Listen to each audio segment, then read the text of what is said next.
Sejumlah permasalahan dalam implementasi program makan bergizi gratis mulai terjadi di beberapa daerah, mulai soal keterlambatan makanan hingga adanya kasus keracunan pada siswa penerima manfaat. Lalu bagaimana program ini akan mampu tepat sasaran jika sejumlah permasalahan teknis seperti ini masih terus menghantui? Kami akan membahasnya dengan dua orang narasumber. Saya akan sapa terlebih dahulu narasumber yang hadir di studio CNN Indonesia, anggota Komisi 9 DPR RI, Irma Suryani. Selamat malam, Bu Irma. Selamat malam. Terima kasih. Selamat malam pemirsa. Sudah berkenan hadir. Dan saya akan sapa narasumber dari luar studio, CEO dan founder SISDI, Center for Indonesia Strategic Development Initiative, Diah Septiani Saminarsi. Selamat malam, waktu Jakarta, Bu Diah. Selamat malam. Selamat malam juga Bu Irma. Baik, terima kasih sudah bergabung dari luar studio, Bu Diah. Saya ke Bu Irma dulu. Bu Irma, ini cukup meresahkan ya, artinya program yang baik disambut positif pula dengan banyak orang. Mereka senang karena tidak harus membawa bekal dan mengurangi uang jajan katanya begitu. Tapi kemudian ada kasus keracunan. Bagaimana kasus seperti ini untuk bisa menjadi evaluasi cepat begitu kepada pemerintahan? Apa yang DPR dan partai Anda lakukan Ibu untuk mendesak itu? Ya, yang pertama harus kita sampaikan ke publik ya bahwa program ini adalah program sensitif, ya, bermaslahat bagi masyarakat tapi sensitif. Jadi memang kontrolnya harus ketat, Tidak saja di kualitas menu, tapi juga di kebersihan, kualitas menu, rasa ya. Itu memang harus betul-betul dilakukan kontrol yang ketat. Maka ketika kejadian di Sukoharjo, saya langsung menghubungi BGN. Saya minta BGN menelusuri kenapa ini bisa terjadi, kan seperti itu.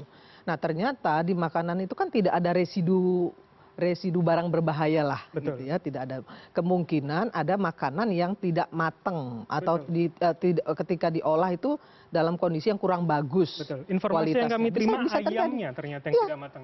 Nah itu dia. Maka kemudian saya bilang sama BGN, selain teman-teman BGN yang harus melakukan pengawalan ya pada guru-guru di sana juga harus bertanggung jawab. Nggak juga semuanya harus diserahkan ke pusat gitu. Jadi guru-guru sebelum itu didistribusikan, dihidangkan ya dicobain dulu lah, gitu.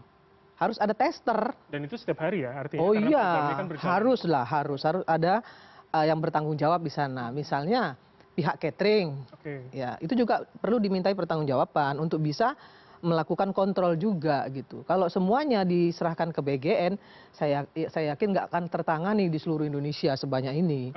Nah, baik Pemda, guru maupun tim pengawas juga harus kerja cepat. Karena memang makanan ini sensitif gitu. Dari awal saya sudah bilang bahwa makanan ini satu nggak boleh nggak ada rasa. Memang makanan ini bukan makan kenyang, tapi makan bergizi. Keliru ya, kalau makan kenyang sama makan bergizi beda. Tapi jangan juga kayak makanan rumah sakit, nggak ada rasa. Saya pribadi aja kalau di rumah sakit selalu cari makanan di luar karena nggak bisa makan. Target penerimanya anak-anak begitu. Anak-anak, gitu. Saya kira itu. Baik. Saya ke Bu Diah kalau begitu. Jadi Ibu dengan baru 2 minggu berjalan, tapi ada kasus seperti ini pun di beberapa daerah lain ada yang menyebut sayurnya sudah tidak maksimal rasanya, sudah kecut, sudah pahit. Bagaimana sebenarnya kita masih bisa optimis ini akan berjalan baik, paling tidak sampai akhir tahun begitu, Ibu? Menurut saya memang tadi dua hal penting yang disampaikan oleh Ibu Irma adalah soal makanan adalah sesuatu yang sensitif dan soal kontrol. Jadi bagaimana caranya mengontrol hal ini adalah kalau tadi pembagian tanggung jawab, tapi harus jelas memang sejak awal posisinya CISDI adalah meminta agar ada kesiapan dan sekaligus membuka masukan dari pihak-pihak yang terkait dan kemudian melakukan pelatihan ulang kepada tadi pihak-pihak yang terlibat. Tentu diantaranya adalah sekolah, tetapi juga di sana terlibat dinas pendidikan, dinas kesehatan setempat barangkali, kemudian juga para guru-guru yang terkait di sana, pihak sekolah. Nah ini yang harus ada, di mana diaturnya kalau kita mau kontrol, di mana diaturnya itu adalah di buku petunjuk teknis, jadi itu memang harus jelas sekali. Dari mulai aturan menunya, kecukupan gizi dan sekaligus kalorinya, rasa tadi yang Bu Irma bilang, kemudian cara penyiapannya, bagaimana proses quality assurance dan quality control-nya, dan bagaimana proses distribusinya, sehingga hal-hal semacam ini bisa dihindari sebaik-baiknya. Karena kalau kita bilang mungkin yang jelek ayamnya atau mungkin yang jelek sayurnya itu tidak, itu adalah pendapat atau opini, tapi tidak melalui quality check atau quality control yang seharusnya sebagaimana ditetapkan dalam standar yang dikeluarkan oleh BGN. Gitu. Baik, Bu Dia, ini kan tentu secara logika begitu ya, itu mungkin akan bisa kita bayangkan. Tapi bagaimana juga itu bisa dilakukan, bisa kita awasi hingga tingkat ke bawah. Ini kan soal pengawasan adalah PR di banyak sektor atau banyak lini kita begitu. Ditambah satu soal ini, bagaimana kita masih bisa yakin begitu untuk tidak akan ada seperti ini di daerah lain dan ke depannya, Ibu? Saya tidak tahu berapa lama lagi ini betul-betul bisa zero case. Tetapi harus diupayakan menuju zero case adanya makanan basi dan segala macam tadi. Kontrolnya dari mana? Ada banyak pihak dari tingkat pusat yang bisa melakukannya, tetapi juga sebenarnya peran masyarakat sipil di sini sangat penting.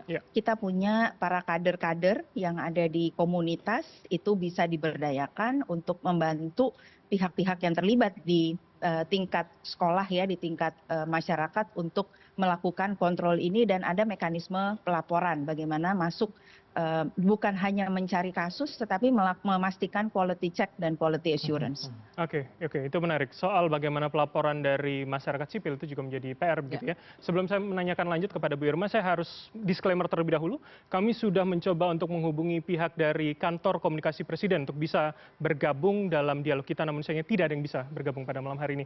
Jadi Bu Irma, soal seperti itu, bagaimana masyarakat masih bisa melaporkan seperti itu di tengah hari ini ya memang ini menjadi program gencar, tentu kita tahu niatnya baik, tapi bagaimana juga ketika ada mistake walaupun itu kecil, itu tidak berulang begitu Ibu? Iya, kami di Komisi 9 sudah menyampaikan kepada BGN untuk ada desk, ya, di mana masyarakat bisa melaporkan. Satu. Yang kedua, seperti yang disampaikan Bu Diah tadi, memang keikutsertaan publik itu penting, ya, nggak hanya sekedar mengandalkan BGN, ya, karena kaki-kakinya kan nggak mungkin bisa nyampe ke semua sekolahan. Nah, maka kemudian yang harus betul-betul dilakukan oleh pemerintah adalah seperti yang Bu Diah tadi bilang, quality control. Itu bisa dilakukan pertama harus melalui catering, ada punishment, ada reward. Nggak bisa nggak ada punishment. Kalau 3 kali mereka melakukan hal yang salah, misalnya basi, itu sudah harus out. Jadi betul-betul strict, karena makanan ini sensitif sekali gitu. Masalahnya soal rasa dan soal kesehatan. Namanya bergizi, ya harus betul-betul mencapai target yang sudah ditentukan oleh pemerintah. Apalagi anak-anak yang mungkin lebih rentan begitu. Ya, saya melihat ya banyak sekali masyarakat yang di daerah loh ya, kita jangan lihat Jakarta. Di daerah itu bersuka cita sekali dengan makanan ini. Karena saya di dapil saya itu kita tahu persis ya bahwa yang bisa makan pagi itu memang masih banyak yang nggak pergi sekolah dengan nggak makan pagi, misalnya seperti itu. Kalau jajan itu malah justru membahayakan, karena sekarang itu jajanan yang dijual di sekolah-sekolah itu malah justru mengandung GGL, garam, gula, lemak, kemudian belum lagi pengawet dan lain sebagainya. Itu justru berbahaya. Dengan adanya ini justru menurut saya bermaslahat sekali bagi masyarakat. Nah, hanya saja sekali lagi saya sampaikan kepada BGN, desnya harus aktif, ya. Komunikasi dengan Pemdanya juga harus jelas seperti yang Bu Diah bilang tadi, bahwa dinas kesehatan, kemudian dinas pendidikan juga harus terlibat. Nah, jangan sampai ketika itu dibebankan kepada Pemda ngomong ini kita ini otonomi daerah loh, nggak bisa begitu. Nah, otonomi daerah inilah yang harusnya dikomunikasikan secara efektif. Karena selama ini program pusat itu nggak nyampe, ketika nyampe di daerah itu suka nggak dilaksanakan. Nah itu Ibu, bagaimana kemudian masyarakat bisa mengontrol apakah soal pelaporan, keterlibatan itu sudah cukup begitu kita bisa mengharapkan Ibu? Di setiap kabupaten harus ada des. Harus ada des, nggak bisa tidak. Dan komunikasi antara pusat dan daerah terus nyambung. Tidak boleh lagi ada ego sektoral di sini. Ya, ini harus menjadi tanggung jawab kita bersama. Kalau memang kita mau serius ya menggarap ini dengan baik loh. Karena ini bermaslahat.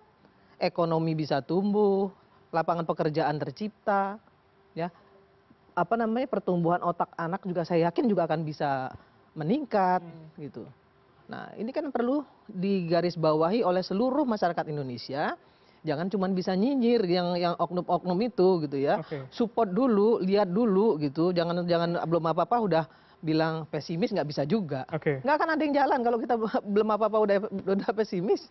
Tapi kalau ada yang seperti ini kan tentu harus kita ingatkan bersama begitu. Saya sebagai mitra kerja BGN selalu menyampaikan kepada BGN, sensitif. Ini program sensitif. Hati-hati loh. Nyawa juga taruhan loh. Kalau sampai ada yang nakal, jahat, banyak yang belum move on loh, mohon maaf ya. Yang kemudian akan mengganggu bisa jadi. Kita nggak bisa menafikan itu loh kalau saya pribadi. Kalau ada yang sedikit aja nggak bagus, terjadi masalah, satu orang aja meninggal. Apa jadinya? Tentu ini akan mencoreng begitu ya. Saya ingatkan ini, saya selalu mengingatkan ini, jangan main-main gitu. Jadi kontrolnya memang harus benar-benar luar biasa. Ibu, tadi saya tertarik ketika Anda bicara soal jajan di luar memang lebih berbahaya. Kandungan garam, gula yang cukup banyak. Yang banyak kemudian dikritisi pula adalah susu kemasan begitu. Yang kemudian dianggap tinggi gula pula, untuk anak-anak pula, dikonsumsi setiap hari. Apa yang kemudian bisa Anda lihat dari keresahan itu, Ibu? Kan susu ini nanti akan diproduksi nggak seperti susu-susu yang dijual-jual sekarang. Susu khusus yang akan didistribusikan untuk program ini. Jadi tentu rasa, kualitas dan lainnya sudah dihitung. Jadi yang sekarang ada ini karena masih permulaan begitu ya, maksud Anda? Masih permulaan. Bu Diah, saya minta tanggapan Anda soal itu. Seingat saya CISDI salah satunya adalah mengkritisi soal penggunaan susu kemasan itu. Apa yang kemudian bisa Anda jelaskan terkait dengan itu?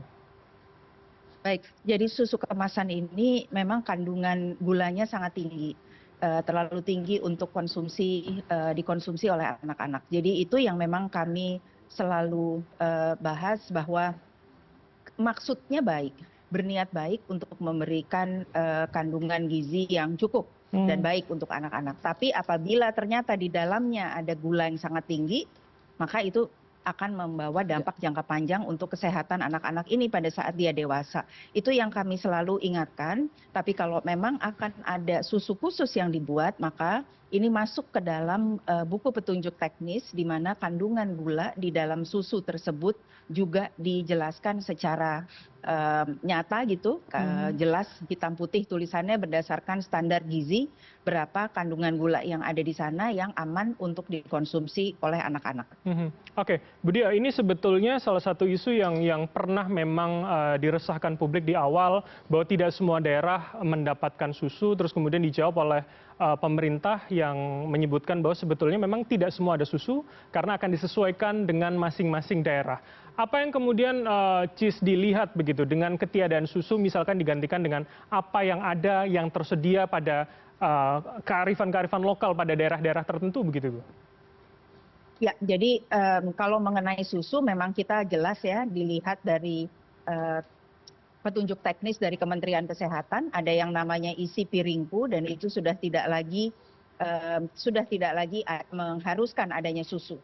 Kalau mau dicari substitutnya atau penggantinya, maka harus melalui penelitian dan kajian yang jelas dan cukup dan dipimpin oleh para ahli mengenai apa pengganti di setiap daerah. Jadi ini yang harus kami juga selalu bilang bahwa ini butuh perencanaan lebih lama dan perlu diskusi dengan para ahli agar memang penggantinya itu bukan sekedar keputusan dari pemangku kepentingan di setempat, tetapi memang berdasarkan petunjuk teknis yang asalnya adalah dari masukan dari para ahli. Ini yang kami inginkan apabila betul ada diganti susu ini kemasan menjadi sesuatu yang available, yang tersedia di berbagai tempat di Indonesia. Iya, artinya ada standar bersama begitu ya, yang disepakati ya, kemudian walaupun berbeda di setiap daerah begitu, Bu Diah ya?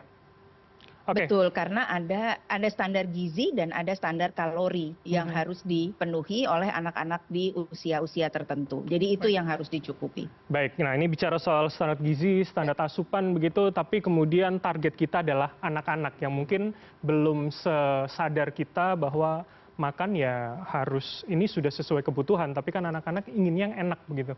Kalau Anda katakan tadi jangan seperti di rumah sakit, Bu Irma. Nah ini saya ingin tanyakan kepada Anda, bagaimana DPR Komisi 9 juga mendorong pemerintah agar kemudian makanan ini punya varian rasa, varian bentuk, karena kan kalau bicara misalkan makanan tidak habis, maka bicara efektivitas juga tidak akan efektif penyerapan gizinya, Ibu.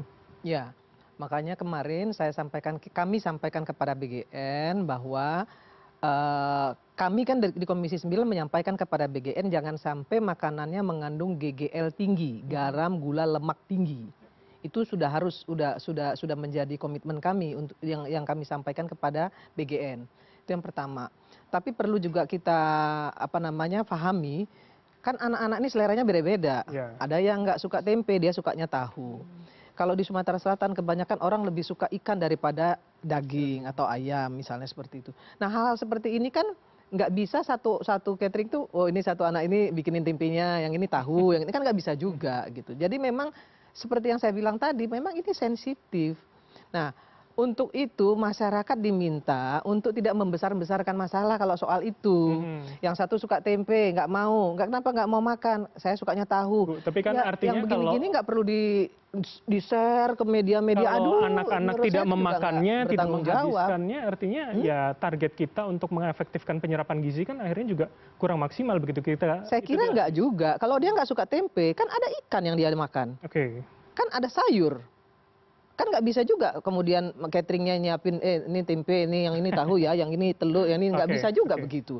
Kan ada banyak hal yang bisa dilakukan gitu. Nggak semuanya harus dia nggak suka tempe ya nggak usah dikasih tempe, kasih tahu, nggak begitu juga. Kalau dia nggak bisa ya nggak apa-apa. Kan besoknya dia bisa dapat yang lain lagi. Nggak setiap hari dia harus makan tempe kan. Kan ada variasi. Nah makanya di variasi menu itu yang selalu kami di Komisi 9 sampaikan kepada mereka. Variasi menunya harus jelas. Baik. Nah, lihat juga di kearifan lokalnya. Kalau di sana gitu ya, lebih banyak menyukai ikan, ya jangan terlalu banyak ayamnya gitu. Jangan terlalu banyak telurnya. Jadi harus membaca pasar, membaca targetnya begitu. Target lah. Baik. Oke, Bu Irma, terakhir saya ke Budia kalau begitu. Bagaimana soal variasi target anak-anak itu juga dalam kajian CISDI, Bu? Seberapa itu juga menentukan bagi efektivitas penyerapan gizi pada program MBG ini? Ya, jadi anak-anak itu seperti tadi Bu Irma bilang punya keinginan, punya kemauan, memang sedang mengeksersis otonominya sebagai makhluk yang full gitu. Dia memang punya suara. Caranya adalah ya nggak mungkin menunya berganti-ganti seperti di rumah misalnya gitu. Tapi ada satu cara yaitu melibatkan ahli tumbuh kembang atau psikolog. Di sini adalah pertemuan antara ahli gizi, ahli kesehatan atau ahli kedokteran dengan ahli tumbuh kembang anak. Jadi paham bagaimana kemudian menjelaskan kepada anak-anak sebelumnya bahwa nanti makanannya yang akan diterima adalah seperti ini, harus dimakan karena bergizi, karena kalori, nanti ulangannya dapat ujiannya dapat bagus dan lain sebagainya. Jadi ada satu titik di sebelum makanan diberikan yang harus dikerjakan dulu. Oke, artinya pemahaman terhadap anak itu juga harus ditumbuhkan bersama dengan habit yang baru ini, begitu ya? Betul. Oke, kita tentu berharap ke depannya program ini akan berjalan lancar dan semakin mengecilkan lagi segala permasalahan kita lihat dalam 2 minggu ini. Terima kasih atas waktu para narasumber. Ada Ibu Irma Suryani, anggota Komisi 9 DPR RI, serta Ibu Dia Satyani, CEO dan founder CISDI yang telah bergabung dari luar studio. Terima kasih semuanya. Selamat malam, sehat selalu. Salam.